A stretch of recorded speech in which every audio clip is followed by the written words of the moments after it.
Hey, good morning, Choice Residential. Hope your day's off to a great start. So it's been a while since we talked about escalation clauses, but recently I've had a couple agents call me with situations where escalation clauses had come up. So want to explain what to do with escalation clauses, what they are, and how to handle it as a buying agent and as a listing agent. First of all, the basics of an escalation clause is it is an offer that says I will pay X number of dollars above your next highest offer up to some ceiling amount, so up to some maximum amount. So think of it like this: house is listed for $500,000, and a buyer says I will offer $1,000 above your next highest offer up to $525,000. So if there was an offer for $520,000, then the escalation clause says this buyer will pay $521,000, therefore making them the highest offer as long as it's not above their maximum ceiling price. Now, the reason why a buyer would want to do this is to pay the minimum that they can pay while still being the highest offer. So they're trying to level the playing field in a multiple offer situation. So certainly we can understand why a buyer would want to do that, but there are some problems with doing that in North Carolina. The main point that's going to be a problem is that these escalation clauses are typically going to contain a provision that says that the seller and listing agent must provide evidence of that next highest offer. So they might say, well, you can redact the buyer's name, but we need to see that their offer in this example was $520,000. Well, of course, in North Carolina, you cannot share terms of another buyer's offer without that buyer's permission. So we can't share the evidence that the next highest offer was $520,000. So there is kind of the synopsis of what an escalation clause is and how it works. So let's talk about on the buy side. If you have a buyer who wants to make an offer and they say, hey, I want to include an escalation clause. Well, first thing you want to do is just ask them some questions about that. Have they used an escalation clause before? Maybe they come from another state where that was standard practice. So we want to get an understanding of what their history and background is so that we know where they're coming from.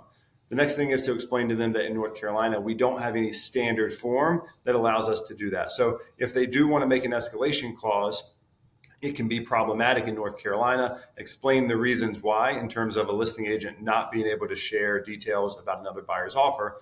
But that being said, if a buyer wants to do it, they have the right to do that. So don't tell them they can't do it. Just explain the whole picture to them. And if they still want to have that escalation clause included as part of their offer, you're going to need to bring an attorney in so that they can draft that escalation clause. All right, so that's how you're going to handle it on the buy side. Now, again, just a quick note, don't get upset if that listing agent has a response that you weren't expecting or looks at you sideways when you submit an offer with with an escalation clause. And don't be surprised if you see a listing where in the private remarks or notes or comments somewhere it says no escalation clauses will be considered. When you run into those situations, you just need to talk through it with your buyer. And of course, you're always welcome to call me or any of our managing broker team for advice on how to navigate that.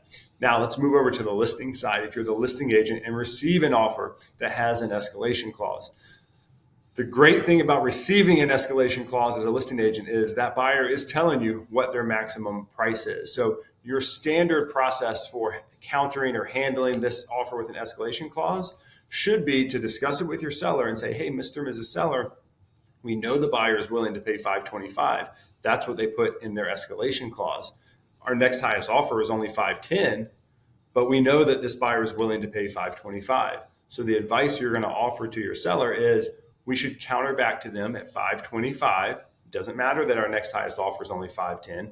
We should counter back to them at $525 and tell them because of North Carolina laws, the escalation clause cannot be a part of it, but that if the buyer will simply resubmit their offer at $525 without the escalation clause, the seller would consider moving forward with it. That's a great way to maximize the price for your seller because the buyer is putting all of their cards on the table. They're showing you what they're willing to pay. And because of the rules in North Carolina, the laws about us not being able to disclose information about another offer puts us in a perfect position as a listing agent to be able to shoot down that escalation clause. In fact, there was recently in the Real Estate Commission bulletin a violation from an agent who shared terms of another offer because of an escalation clause. So the commission is going to come down hard on you if you violate that provision of license law. So make sure you're not messing around with that. If you ever have questions or want to talk through a strategy as it pertains to escalation clauses or any other negotiation that you may be into, always know that you can reach out to me. I'm happy to talk through those situations with you. So if you have questions or comments, put them in the comments below. Otherwise, as always, I'm just a phone call away. Until next time, take care.